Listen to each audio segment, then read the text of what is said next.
2 houses away, Nick tossed and turned in his sleep. Whenever he started to dream, he was repeatedly interrupted by mewing, the kind of sound a frightened lost kitten would make. When they met at school the next morning, the boys didn't say anything about their sleepless nights. They were too involved in making plans for the weekend and trying to find out more about the new girl in class. Later that day, Bill was setting the dinner table when he heard a meow. "I don't know where that cat is," he told his mother, "but when I find it, I'll..." "Here!" she screamed. "Get it out of here!" She hopped onto the kitchen chair and kept shrieking. Bill had never seen his mother so scared. "What is it, Mom?" He followed her gaze to the floor where a black snake was slithering across the kitchen. He shuddered at the sight because he hated snakes. "Get rid of it!" she cried. "Do something!" Bill grabbed a broom and shooed the non-poisonous reptile outside. As he watched it crawl away, he noticed it had teeth marks halfway between its head and tail, as if an animal had bitten it. "Where did that come from?" she asked. "I don't know. It had to come through an open door or basement window." "Well, I did have the door propped open for a bit while I was cleaning," she said. Neither felt like eating dinner that night. About the same time, Dave was home, stretched out on the floor, resting on a pillow and watching TV with his younger brother. "Hey, quit tickling me," Dave snapped at his brother. "I'm not touching you." "Then who's playing with my hair?"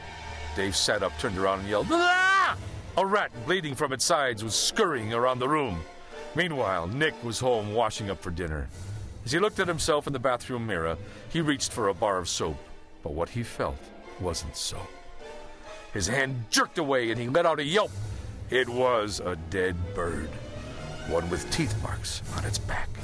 "You won't believe what happened at our house," Bill told his buddies the next day. "There was a snake in our kitchen. We were just getting ready to eat when my mother started screaming and freaking out. She jumped up on the chair and wouldn't come down until I swept the snake out the door." "Yeah, well, guess what happened to me," said Dave. "I was lying on the floor watching TV and a rat starts picking at my hair. How's that for disgusting?" "Something funny's going on here," said Nick. "I found a dead bird in my bathroom sink." "You know what?" said Bill. "I think somebody's playing tricks on us." "Maybe you're right," Dave said. "Who have we ticked off lately? Who's sneaky enough to slip those animals in our houses?" "Well, what about Jeff Taft?" said Nick. "Bill, you really put him down the other day in front of all the cheerleaders." "Well, he had it coming," Bill said. "But Jeff wouldn't have gotten back at all 3 of us. Come on, think. Who would have done this to us?" "I don't know, but if I catch him, look out," said Dave. "Revenge will be so sweet." That evening, Bill was helping his mother put dinner on the table. As he carried a bowl of spaghetti, he felt something soft and furry brush up against his leg and snag his pants cuff. Bill tripped and belly flopped on the floor as the bowl flew through the air and smashed against the wall. As spaghetti sauce and noodles began sliding down the wall, his mother shouted, "William Thomas Hardy, how clumsy can you get? You've ruined our dinner." "I'm sorry, Mom, but something tripped me. I could swear it was a cat." "A cat? There's no cat around here. Do you see a cat?" "Well, no, but help me clean up this mess." Meanwhile, Dave was taking out the garbage. As he walked past a hedge toward the alley, he cried out in pain. 4 deep cuts, parallel and close to each other, began to bleed on his forearm. It looked as if something had raked across his skin, slicing it open. About an hour later, Nick was dozing on the couch when he awoke to a frightening sensation.